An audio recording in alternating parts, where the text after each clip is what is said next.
We're back at Sydney Motorsport Park and we're back on the Blendline live feed. I'm Bruce Moxon and I'm joined by Lindsay Muddle, who's making his real-life commentary debut. Lindsay has a background in commentating esports. He hasn't embarrassed himself at all yet here, but here's his next opportunity. I've been embarrassing myself doing this for over 40 years. We have our Race 3 for the New South Wales Sports Sedans and Prod Sports Championships. Two separate series, but one race. And on pole position in the Camaro Sports Sedan, Stephen Lacey. Then next to him on the grid in the Production Sports Porsche is Bradley Carr from Queensland. Next to him, behind him, Jake Donaldson in another Porsche. Then Mark Duggan in the beautiful Aston Martin Sports Sedan. And we're now underway for racing action as Lacey takes it away well, and Carr trying to pressure but can't get alongside, so Lacey leading away from Carr, from Donaldson. But now here comes Carr in towards turn number 2. He's trying the outside line on Lacey, so they're going to go side by side here for the overall lead as they head now in towards the exit, and it looks like Lacey has just held on to that place. Meanwhile, the Aston Martin in P3 of Donaldson is still holding station, with Duggan trying to pressure behind as they now head straight down the hill and in towards turn 4. So Lacey still leading the Aston Martin under a bit of pressure. Duggan composing himself well, though, as it's side by side there for the lead very briefly through the entry of turn number 5, and the battle for third overall is on as well as they now head behind the hill and through in towards turn number 6, and then towards turn number 7 they go, and it looks like it's just spacing out potentially a little bit now as they head towards the hairpin, and it is all still single file as we head towards the end of the first lap, and it is absolute hammer and tong action here between the top two, as it looks like Carr could be putting the screws on to Lacey here as they head through the final couple of corners, but I don't think it's going to come to fruition just yet here in this one as we head through the final 2 corners here at Sydney Motorsport Park to end what has been an enthralling lap 1, and there is still a long way to go. The history of the last couple of races shows us that Stephen Lacey is about 20 kilometres an hour faster down the straight than the Porsches. But the Porsches are very quick around the back of the track, and Mark Duggan has found something in between races 2 and 3 in the Aston Martin, and he's really taken it up to Bradley Carr. The Aston Martin Sports Sedan, not a GT3 car, it's got a 6-litre Chevy in it, and he is bidding fair for a spot in the top 2. Jake Donaldson's back there in fourth saying, what am I doing back here? I've been running in second all weekend. And indeed he was, until Bradley Carr took that second place off him in the last lap of the previous race in a terrific move after Donaldson had a couple of moments with locking wheels and running a bit wide. Lacey's moved away a little bit now. He's a bit over a second and a half in front, and I was going to say gamely holding on, but he's just doing the job. He's got Duggan having half a look down the inside there. Duggan tripped over himself a little bit under brakes at turn 6 and slow across the face of the corner and up the hill as well. Donaldson not quite able to do anything about it. The Aston's got the grunt, it's got the 6-litre Chevy, the Porsche's all of about 3.6 litres. So it's a bit hard when you're giving away a whole engine to somebody. And they make their way along the back straight. Stephen Lacey, a second and a half or so in front. Carr second. The Duggan car third, and then Jake Donaldson. A shout out to the Duggan family and Duggan Family Hotels for their support of motor racing in Australia for the last year or so. I might point out that they own my local at Pendle Hill. And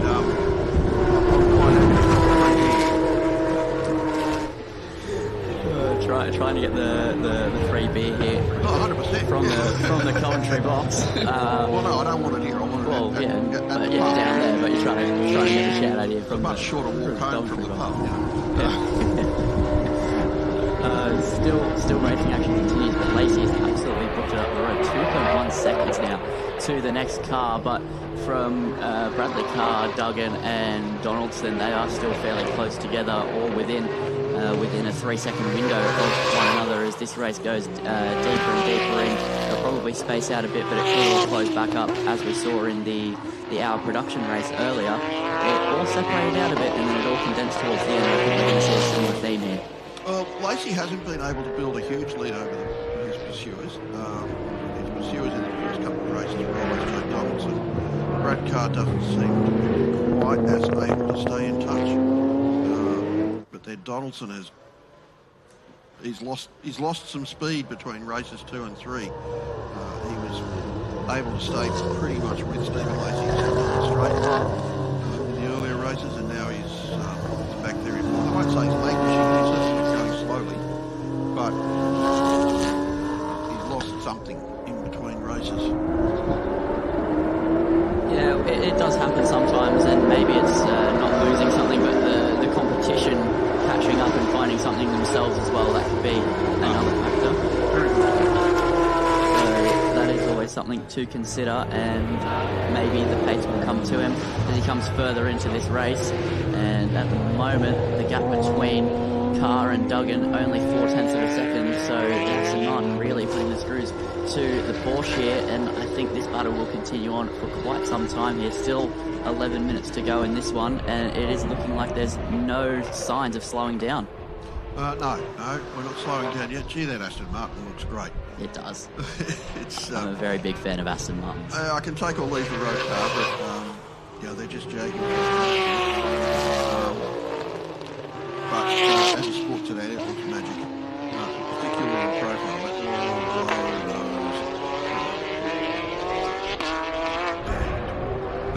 It is being put to good effect. That low nose with its ability to cut a hole in a small hole in the air. In third place there. Oh, Jake Donaldson very wide through the hairpin. It was like it just had a massive understeer in the first half of the corner. So perhaps that's the issue with him. It's maybe his tyres have gone off. And looking back at the next pair of cars, the battle between Chris Jackson and Arthur Solvolis again. They had a tremendous scrap in the earlier race today, and I think it's happening again. Chris Jackson in the Calibra holds sway at the moment, but as the race went on before, Arthur was able to wear him down and eventually pass him. And I think this is what's playing out again. And Savolis' Porsche is quite a bit quicker down the straight than the other two. I'm guessing it's a different spec.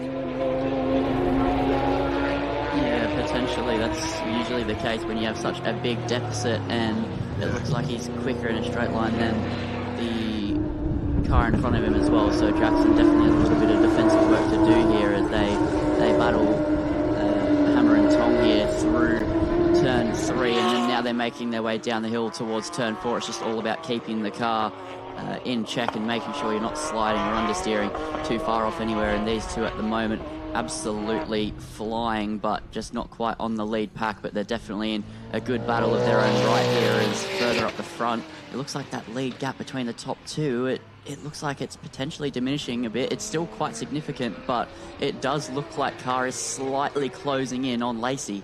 Look at the screen now, Savolis just going underneath Jackson as they go up the hill towards this side of Corporate Hill, but not quite able to do anything with it that time. Savolis' car coming good later in the race as it did last time round, or is it Chris Jackson's car getting tired and hot and bothered as the race goes on? But again, just Jackson making things pretty easy then for Arthur Savolis. Just lets him pass. Oh, the Aston's in. Oh, no. That's Duggan. Stop talking too much. Yeah, this is what the second time today. The commentator's curse here absolutely working its full effect as we're just talking up the car and the driver, and now he's into the pit lane, and presumably that's definitely not a good sign. Well, not a sprint race. Yeah. Oh dear. All right, well, I guess we'll see that car car next time out. I'm not sure if the Sports Sedans are running at one raceway in 3 weeks. And maybe we'll see it there, or maybe we'll have to wait till next year. Maybe, but that would be a shame because it just does look that good, doesn't it? Oh, it's a magic looking car. It's eye candy. It is absolutely fantastic, that thing. Yeah, that is definitely going to be a shame if it's not racing in a few weeks' time. Back at the race, Stephen Lacey is continuing his lead. Look, he's got a couple of seconds now over Brad Carr. He's doing what he needs to do. You know, he did this in the last couple of races. He gets a little bit of the lead. He's come back towards him around the back of the course where his car's not bad, but it's not as good. And then he just unleashes all those 600 horses and blurts away down the straight. So the lead was 1.8 seconds at the last timing marker, 1.4 that time. So Brad Carr's finding something to take the fight up to Lacey.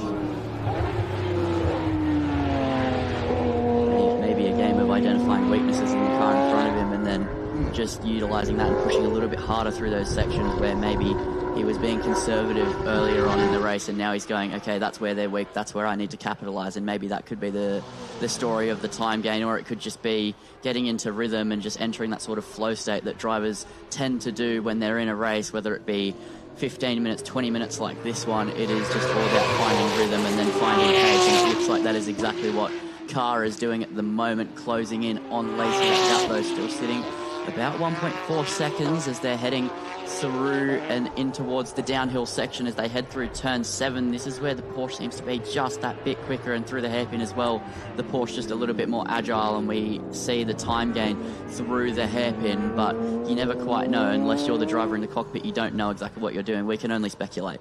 Well, the Porsche is of course a purpose-built GT3 24-hour car, so it's built with ease of driving and great grip and so forth, and the Camaro is built to be fast and light. The Sports Sedan, you don't so much drive with aim and shoot.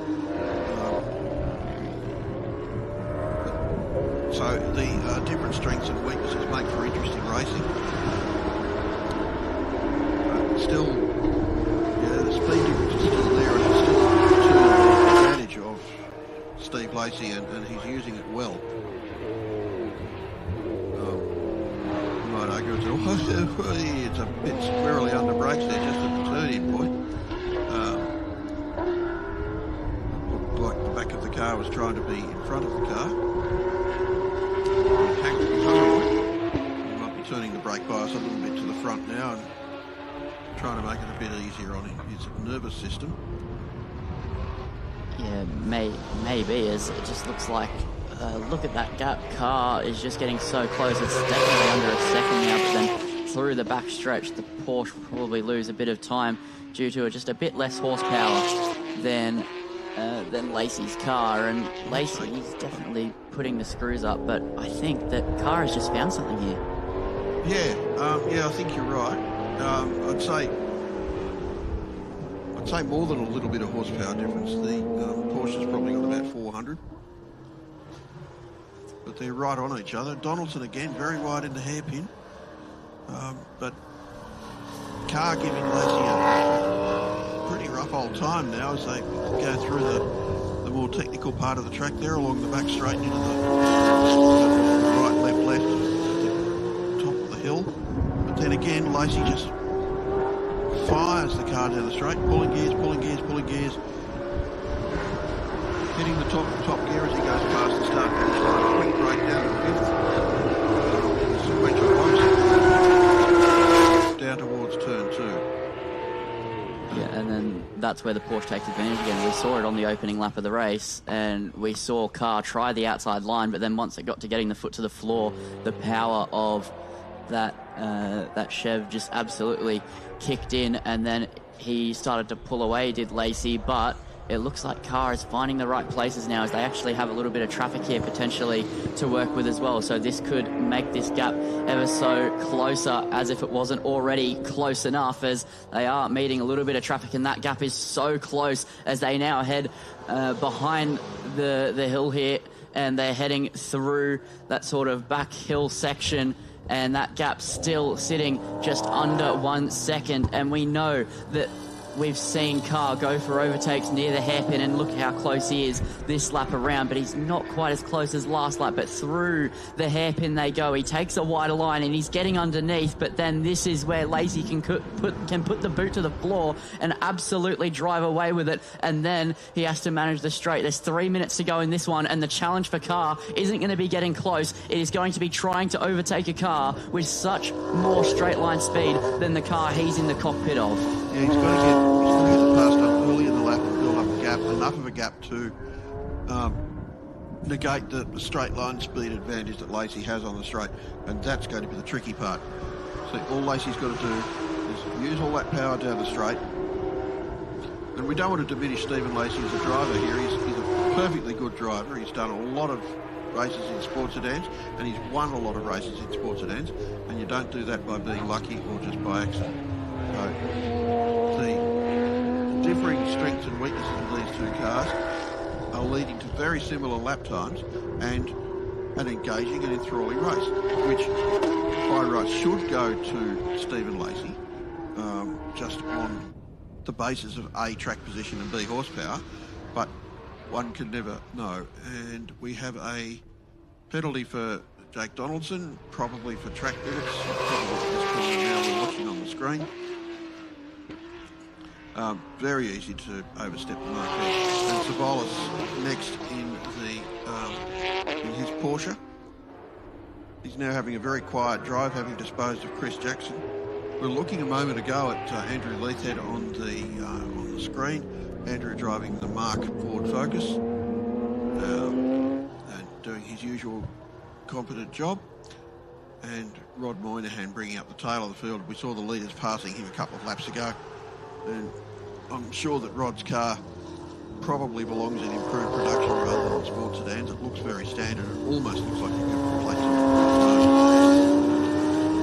Yeah, almost, as the gap for the lead super close as the last lap board has been shown. So the white flag being flown as Stephen Lacey heads into the final lap. The leader car closely behind as they head into one final lap here of Sydney Motorsport Park. So can Lacey hold on, or can Carr get a move at the right point? That is the question we're all asking here, whether it's the viewers or the commentary box or even the driver in the cockpit. He's just looking forward, and ahead is Carr. He wants to try and get past Stephen Lacey and take the race win, but this is going to be so close as they head now down the hill and towards turn 4. That gap basically nothing, probably only about 5/10. It is 5/10 of a second as we get an update here on the timing tower, and look at it.